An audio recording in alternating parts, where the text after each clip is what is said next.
What's up, everybody, and welcome back to my horror corner. I'm Drop Dead Fred. Hope you're all doing well, having a most excellent whatever time of day it is. And really quick, if you're new to the channel, please be sure to hit the subscribe button. It would mean a lot if you join me here in my horror corner while I ramble on.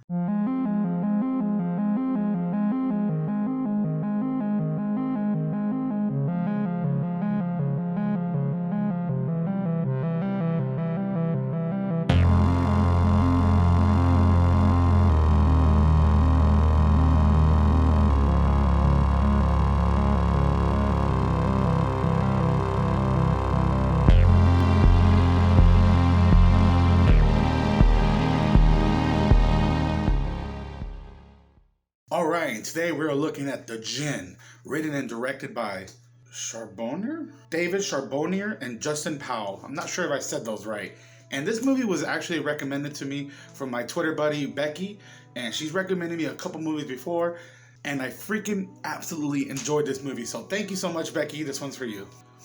And the movie stars Ezra Dewey as our main lead boy. We have his father, played by Rob Brownstein, his mother, played by Tevi Poe, and we have the Djinn, played by John Erickson. So the story follows, I legit don't remember his name in the movie, but we have this mute kid, and he and his dad are basically living in what seems to be like a new apartment.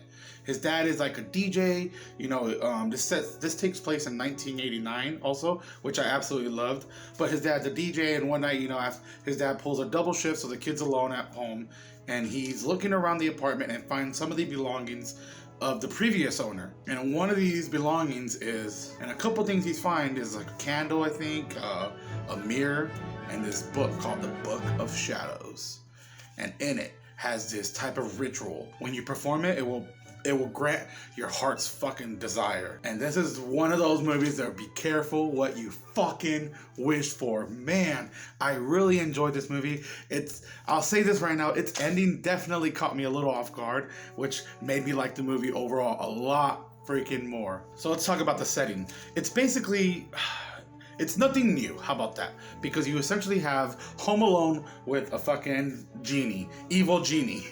That's like the best way I can describe it, is Home Alone with a fucking evil genie, okay? What's his name? Freaking Jafar up in this bitch. Well, Jafar, I think Jafar turns into a genie at some point. Yeah, did we just freaking talk about Disney's Aladdin? But yeah, we essentially are just in this apartment the entire time, which I did not mind. I thought it was very clever how they use like different little things to kind of creep you out. There's like this one part where the genie kind of just like crawls through the wall. Like that's all I kind of say, but it's really fucking good and very effective. But they were able to make this little apartment into this like fucking, like, for me, there was a lot of tense scenes in the movie. Very, very tense. And a lot of that has to do with the original soundtrack, which I absolutely adored. But also, this movie introduced me to some artists that isn't a part of the original soundtrack. But this is Time Cop 1983. As soon as I heard like this song come on, with this really cool scene of him just like listening to this very cool old radio, and he's like reading the book, and you hear this song come on, I had to pause. I had to like grab my phone and rewind it just a little bit and like Google the song, because I loved it. It was so good. I loved the fucking music in this movie. It adds so much emotion and intensity to certain scenes. At least for me, it did. I also really enjoyed the whole Djinn side of the movie, and they introduced a thing called the Book of Shadows, and it's got like rules, and I love that in a movie where you kind of have like a set of rules and boundaries that your like protagonist has to kind of abide. You know, it's not no fucking wild card. But I love that, because before they kind of introduced the rules, there was things happening in the movie that I was questioning, that made me be like, okay, I mean, it's a genie, right? Like, can't he just do like this and that? But no, then like at one point the kid finds the book again, and he does the smart thing and actually reads through it instead of just stopping on the first page that looks interesting. But he reads through it, and he learns that once the Djinn is in our world, it has to obey the laws of man. So I just thought that was very clever and an interesting way to work around the fucking abuse this fucking Djinn takes. Because this is like I said, Home Alone with fucking with a Djinn. This is a smart kid. Like, he fights back. He fucking tricks the Djinn. It's really good. There's also a montage in the movie, which I thought was cool. And one scene I really enjoyed, not necessarily just one scene, but one aspect of the movie I really enjoyed is the lighting. They do some really interesting things with the lighting in this apartment. One of my favorite parts is the first time like the Djinn comes into our world. You kind of just like, he like takes the appearance of smoke at first, and he can also take the appearance of like dead people, but you just like see this black smoke, and the lighting in the room is like red, and it's like just throughout the whole house it's like a very like red lighting. I absolutely love that. Also, there's some fucking creepy imagery in this movie. Not a whole bunch, not like fucking something that's gonna scar you, but there's this a creepy, like a few scenes that I was just like, I could still remember off the top of my head. One of the scenes I remember is the scene in the freaking kitchen where he sees the Djinn in a form of a female. That's all I'll say with that.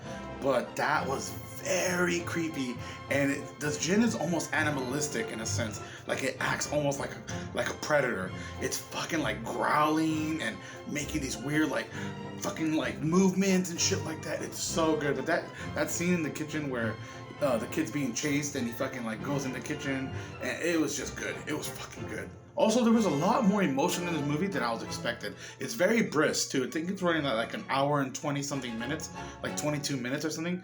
Very quick. I really like that a lot, but in that short amount of time, I was able to invest in this kid. There's like this little side story about like his mother like passing away.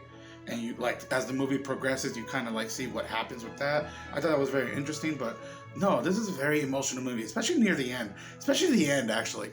Oh man, I don't want to talk about the ending. This is definitely a movie I just recommend going and checking out. I am grateful for my friend Becky for recommending this, because I really enjoyed it. It's not streaming anywhere for free right now. You're gonna have to rent it off somewhere. It's like $5 or $6, but definitely recommend checking it out, because I had a good time. The music was great, really good tension building in the movie, very brisk, hour and 20 something minutes, but you were able to invest in the kid and his father. I love the look of the apartment. 1989, baby, represent. Aesthetic as fucking apartment. Loved it. But anyways, I'm gonna shut up now. I'm gonna quit rambling. It's kind of late. And yeah, just a neat little clever movie, I thought. Nothing new with the whole premise, you know, kid trapped in a house, you know, home alone, shit like that.